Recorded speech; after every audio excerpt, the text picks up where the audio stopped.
suatu daerah, sepasang suami istri sedang ketakutan. Sepasang suami istri sedang ketakutan setelah mendengar perintah itu. Istriku, sampai bayi kita lahir, engkau harus terus bersembunyi di tengah hutan. Tapi engkau adalah pematung paling hebat. Raja pasti akan mengampunimu. Tidak, jika anak kita laki-laki, raja pasti akan membunuhnya. Setelah itu, sang istri terus bersembunyi di dalam sebuah gua. Sesekali, Azar akan datang untuk menjenguknya, sekaligus membawakan makanan serta keperluan lainnya. Hari kelahiran pun tiba, dan sang istri melahirkan bayi laki-laki. Mereka berdua begitu bahagia sekaligus takut. Bagaimana jika raja menemukan anak kita?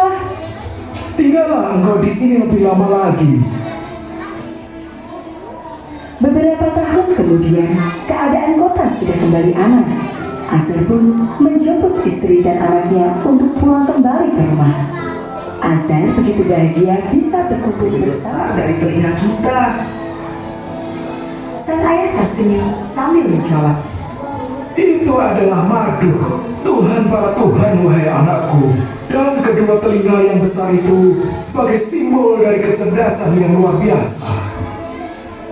Nabi Ibrahim merasa bingung. Bagaimana bisa ayah yang menciptakan Tuhan dan mengapa ada begitu banyak Tuhan? Nabi Ibrahim bertanya lagi. Lalu dari apa Tuhan-Tuhan itu diciptakan ya? Ini dari kayu pelepah kurma, itu dari zaitun, dan berhala kecil itu dari gading. Lihatlah alangkah indahnya. Hanya saja ia tidak memiliki nafas. Mendengar jawaban ayahnya ini, Nabi Ibrahim pun berkata, Jika para Tuhan tidak memiliki nafas, maka bagaimana mereka dapat memberikan nafas? Bila mereka tidak memiliki kehidupan, bagaimana mereka memberi kehidupan? Wahai ayahku, pasti mereka bukan Tuhan. Azar marah besar ketika mendengar jawaban anaknya itu.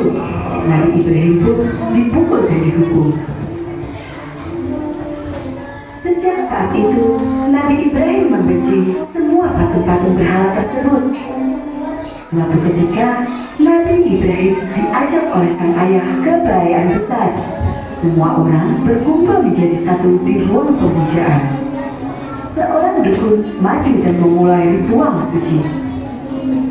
Wahai Tuhan kami, lindungilah dan limpahkanlah rizkimu.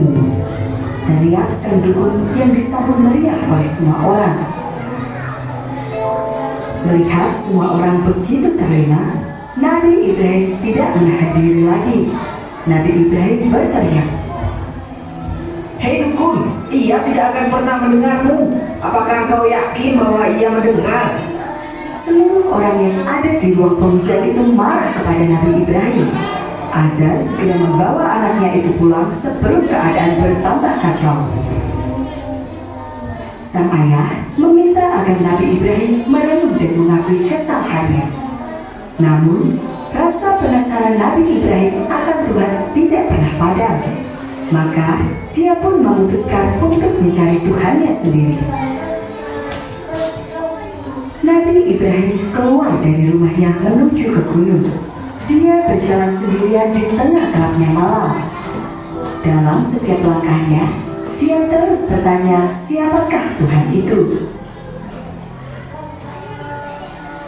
Sampai di gunung, Nabi Ibrahim melihat ke langit yang luas. Langit malam penuh dengan bintang yang berkelip dan bulan yang bersinar sangat terang. Nabi Ibrahim pun memutuskan, Inilah Tuanku. karena bintang-bintang dan semua benda langit itu jauh lebih mengagumkan daripada patung-patung buatan manusia. Tidak ada manusia yang bisa menciptakan bintang. Namun, ketika pagi tiba, semua bintang di langit itu tidak bisa lagi terlihat. Barulah Nabi Ibrahim tersadar bahwa matahari, bulan, dan semua bintang di langit bisa terbit dan tenggelam. Semuanya muncul silih berganti. Nabi Ibrahim pun bertanya-tanya, siapakah yang membuat semua itu? Lalu Nabi Ibrahim memutuskan, Saya tidak suka kepada yang tenggelam. saat itulah Allah SWT memberikan petunjuk kepada Nabi Ibrahim bahwa hanya ada satu Tuhan yang harus disembah, yaitu Allah SWT. Nabi Ibrahim memantapkan hatinya untuk beriman hanya kepada Allah, dan Allah pun mengangkat Nabi Ibrahim sebagai utusannya. Tugas Nabi Ibrahim adalah mengembalikan iman kaumnya hanya kepada Allah. Nabi Ibrahim mulai dakwahnya. Dia menyeru kepada kaumnya untuk berhenti menyembah patung-patung berhala, matahari, bulan, ataupun benda-benda langit lainnya. Namun, tidak ada satupun yang mau mendengar seruan Nabi Ibrahim itu.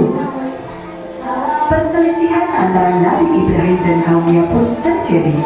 Meskipun mendapatkan banyak sekali halangan, Nabi Ibrahim tidak pernah menyerah.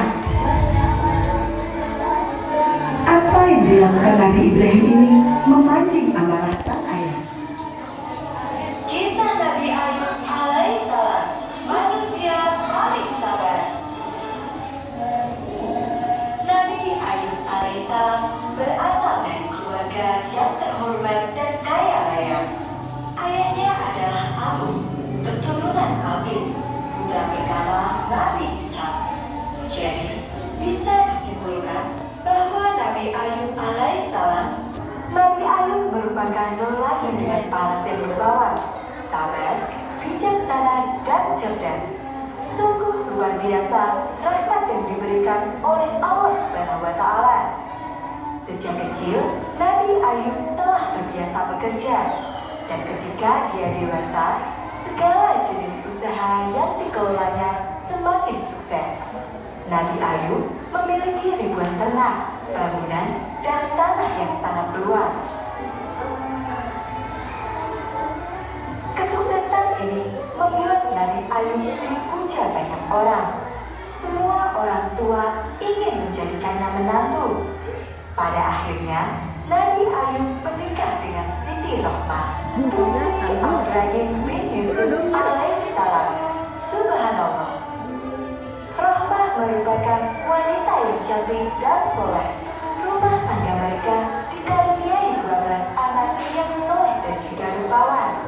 Kehidupan Nabi Ayub sungguh bahagia. Meski hartanya melimpah dan diberikan kenikmatan hidup yang tak ada habisnya, tapi Nabi Ayub tidaklah sombong. Dia tetap hidup sederhana dan tidak pernah menutup mata pada orang-orang yang membutuhkan. Terima kasih Tuhan. Semoga Allah melimpahkan rahmat-Nya kepadamu. Begitulah doa yang selalu diucapkan oleh orang-orang yang ditolong oleh Nabi Ayub. Nabi Ayub adalah contoh orang yang kuat imannya dan rajin beribadah. Karena itulah Allah mengangkat beliau menjadi nabi dan bertugas menyebarkan ajaran tauhid yang benar kepada penduduk Hauran. Sejak saat itu, Nabi Ayub memulai dakwahnya.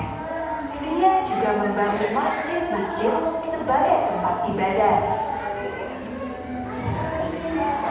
Iman dan takwa Nabi Ayub yang begitu kuat membuat iblis tidak senang. Iblis kemudian meminta kepada Allah agar mereka diberikan kekuatan untuk menggoda Nabi Ayub. Atas izin dari Allah, iblis menyebarkan derita. Satu persatu ternak milik Nabi Ayub mati. Apa yang terjadi dengan semua ternak ini? Kita harus segera melaporkannya. Dalam waktu singkat, kehidupan Nabi Ayub dan keluarganya tiba-tiba saja berubah. Seluruh harta hilang dalam sekejap. Dalam setiap kesempatan, iblis selalu berbisik, Tuhanmu telah berbalik, datanglah kepadaku, dan aku akan membantumu. Namun, Nabi Ayub tidak tergoda. Dia tetap bersabar dan mengharap pahala, tetap berzikir di pagi, siang, ataupun malam hari. Merasa usahanya gagal, Iblis kembali meminta izin kepada Allah untuk menggoda Nabi Ayub lagi. Kali ini, mereka berniat merebut semua orang yang disayangi oleh Nabi Ayub. Mereka menciptakan bencana besar yang merobohkan rumah Nabi Ayub. Dalam peristiwa itu, seluruh keluarga Nabi Ayub meninggal dunia. Seketika itu juga, Nabi Ayub kehilangan semua anak tercintanya.